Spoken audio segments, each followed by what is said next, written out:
शाळेत असताना तुम्ही सुद्धा ही गोष्ट अनुभवली असेल. आठवा, जेव्हा आपल्या परीक्षा सुरू असायच्या, सहामाही असो वार्षिक असो, आपल्याला आधीच पेपरचं टेन्शन असायचं. मी जो अभ्यास केलाय तो मला वेळेवर आठवेल की नाही याची भीती असायची. तसंच पेपर लिहिताना वेळ पुरेल की नाही हाही स्ट्रेस असायचा. आणि त्यात भर म्हणजे आपल्याला आणखी एक वाटत राहायचं, अमुक हेच शिक्षक आज सुपरविजनला यावे, आपले जे आवडते शिक्षक असतील तेच यावे अशी आपली इच्छा असायची.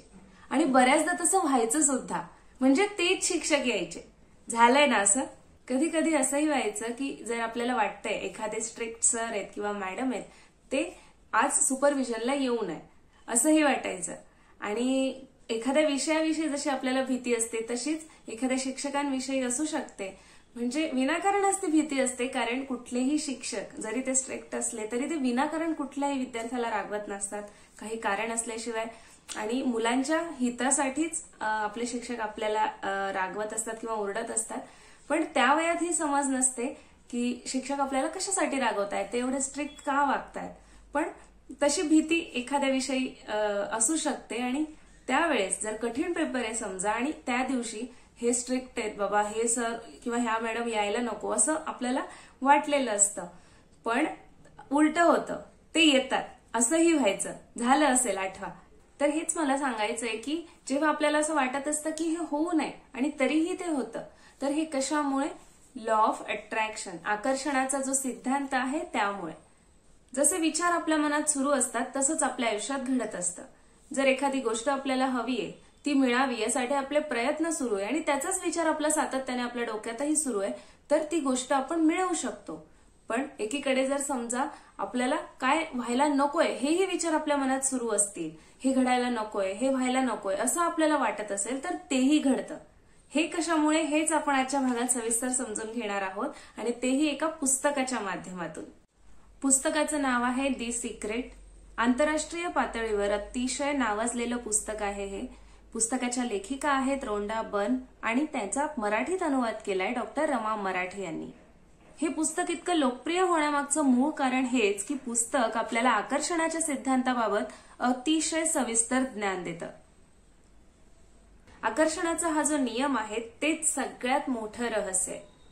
आपलं संपूर्ण जीवन सकारात्मक दृष्टिकोनातून बदलवण्याची शक्ती या एका रहस्यात सामावलेली आहे. आकर्षणाच्या या नियमानुसार समान गोष्टी एकमेकांकडे आकर्षित होत असतात. त्यामुळे जेव्हा आपण एखादा विशिष्ट विचार मनात आणतो तेव्हा त्या विचारासारखेच इतर अनेक विचारही आपण स्वतःकडे आकर्षित करत असतो. या विश्वाचे काही नियम आहेत, जसं की गुरुत्वाकर्षणाचा नियम. आता जसा गुरुत्वाकर्षणाचा नियम हा सर्वव्यापी आहे, जगात सगळीकडे तो लागू होतो, तसाच आकर्षणाचा हा नियम सुद्धा निसर्ग नियम आहे आणि अतिशय काटेकोरपणे तो कार्यरत होत असतो असं पुस्तकात म्हटलंय. पुस्तकात अनेक शास्त्रज्ञ, कवी, तत्वज्ञ, मार्गदर्शक यांचे या संकल्पनेला अनुसरून काही विचार असतील, त्यांनी सांगितलेले काही मुद्दे असतील, तर ते लेखिकेने पुस्तकात अतिशय सुंदररित्या मांडलेत. रॉबर्ट कॉलियर, जे खूप मोठे अमेरिकन लेखक होऊन गेले, त्यांच्या मते ज्या गोष्टी आपल्याला हव्या असतात त्या आधीच मिळाल्या आहेत असं समजूनच आपण वागलं पाहिजे. आपण विश्वास ठेवायला हवा की जेव्हा खरंच गरज असेल तेव्हा या गोष्टी आपल्याकडे आपोआप येतील. बॉब प्रॉक्टर, जे एक प्रसिद्ध लेखक, तत्वज्ञ आणि व्यक्तिगत मार्गदर्शक आहेत, त्यांच्या मते हे जे रहस्य आहे ते आपल्याला हवी असणारी कोणतीही गोष्ट मिळवून देऊ शकतं, जसं की सुख, आरोग्य, धनसंपदा.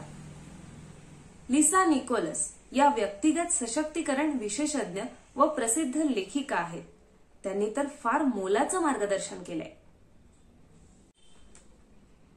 त्यांनी असं म्हटलंय की आकर्षणाचा हा नियम इतका आज्ञाधारक आहे की जेव्हा आपण आपल्याला हव्या असलेल्या गोष्टीबाबत विचार करतो आणि त्याच विचारावर लक्ष केंद्रित करून असतो तेव्हा हा लॉ ऑफ अट्रॅक्शन तुम्हाला ती गोष्ट नक्कीच देतो. पण कधी कधी आपण आपल्याला हव्या असलेल्या गोष्टींपेक्षा जे आपल्याला नकोय त्यावरच अधिक फोकस करतो. जसं की मला तिथे पोहोचायला उशीर नको व्हायला, असं नको घडायला, तसं नको व्हायला. आता जेव्हा आपल्याला असं वाटत असतं तेव्हा आकर्षणाचा नियम हे नाही ऐकत की तुम्हाला ती गोष्ट होऊ नये असं वाटतंय. लॉ ऑफ अट्रॅक्शन, आकर्षणाचा हा सिद्धांतच असा आहे, तुम्ही ज्याविषयी विचार करताय ते अस्तित्वात येतच. आता तिथे आपली इच्छा आहे की अनिच्छा हे तो नियम बघत नाही. म्हणूनच वाईट गोष्टींऐवजी निगेटिव्ह विचारांऐवजी चांगल्या सकारात्मक गोष्टी आकर्षित करा असं म्हटलंय पुस्तकात. आता लॉ ऑफ अट्रॅक्शन हा जर निसर्ग नियम आहे तर तो सगळ्यांच्याच बाबतीत लागू व्हायला हवाय. पण आपण बघतो की काही लोकांना त्यांना हव्या असलेल्या सगळ्या गोष्टी मिळत नाही. काय कारण असेल? तर याचं एकमेव कारण म्हणजे लोक आपल्याला जे हवंय याचा विचार करण्याऐवजी आपल्याला जे नकोय याचाच अधिक विचार करत असतात. बघा, तुम्ही सुद्धा तुमचे विचार नीट ऐकून बघा. आपण या नियमाला नीट फॉलो करतोय की नाही हे तुमचं तुम्हालाच लक्षात येईल. आणि असंही पुस्तकात आपल्याला प्रत्येक पानावर छोट्या छोट्या गोष्टीतून, उदाहरणातून हे पडताळून पाहण्याची संधी मिळतेच. मानवी नातेसंबंधांचं रहस्य हे प्रकरण पुस्तकात वाचत असताना एका फ्रिक्वेन्सीबद्दल मी वाचलं. प्रेमाच्या फ्रिक्वेन्सीबद्दल. प्रेम ही अतिशय सामर्थ्यशाली आणि सर्वश्रेष्ठ फ्रिक्वेन्सी आहे जी आपण अनुभवू शकतो, प्राप्त करू शकतो. आपण नातेसंबंधांच्या बाबतीत कायम तक्रार करत असतो. कायम आपल्या काही ना काही कुरबुरी सुरू असतात. ही माझ्याशी आज नीट वागली नाही, त्याचा मला अलीकडे खूप राग येतो, यांना ना माझी कदरच नाहीये, ही मुलं कायम असाच त्रास देतात. या आणि अशा अनेक बाबतीत तक्रारींचा सूर आपण लावत असतो. पुस्तकात म्हटल्याप्रमाणे आपण ज्या गोष्टींविषयी तक्रार करतो त्याच गोष्टी आपल्या आयुष्यात अधिकाधिक येत राहतात. म्हणून गरज असते ती प्रेमाच्या फ्रिक्वेन्सीला ओळखण्याची. जेव्हा प्रेम भावनेने आपण भारलेले असतो तेव्हा आकर्षणाचा नियम आपल्याला आवडणाऱ्या, आपण प्रेम करू शकू अशा आणि आपल्याला प्रेम देतील अशा खूप साऱ्या गोष्टी आपल्याकडे पाठवून देतो आणि आपण प्रत्यक्ष त्याचा अनुभव घेऊ शकतो. तेव्हा आपल्याला जाणीव होते की वैश्विक शक्ती आपल्यासाठी बरंच काही कल्याणकारी करत आहे. फक्त आपण त्यावर पूर्ण निष्ठेने विश्वास ठेवायला हवा. तर असं हे रहस्य. आपण जितकं त्याविषयी अधिक जाणून घेण्याचा प्रयत्न करू तितकं पुस्तकातले मार्गदर्शक विचार आपल्याला समजावून सांगण्याचा प्रयत्न करतील. जर तुम्ही अजूनपर्यंत हे पुस्तक वाचलं नसेल तर मी म्हणेल आजच वाचायला सुरुवात करा. चला तर मग पुन्हा भेटूया एका नवीन पुस्तकासह पुढच्या भागात. त्याआधी हा व्हिडिओ कसा वाटला हे लाईक व कमेंटद्वारे नक्की कळवा. आणि तुम्ही जर या चॅनलवर नवीन असाल तर चॅनलला सबस्क्राईब करायला विसरू नका. धन्यवाद.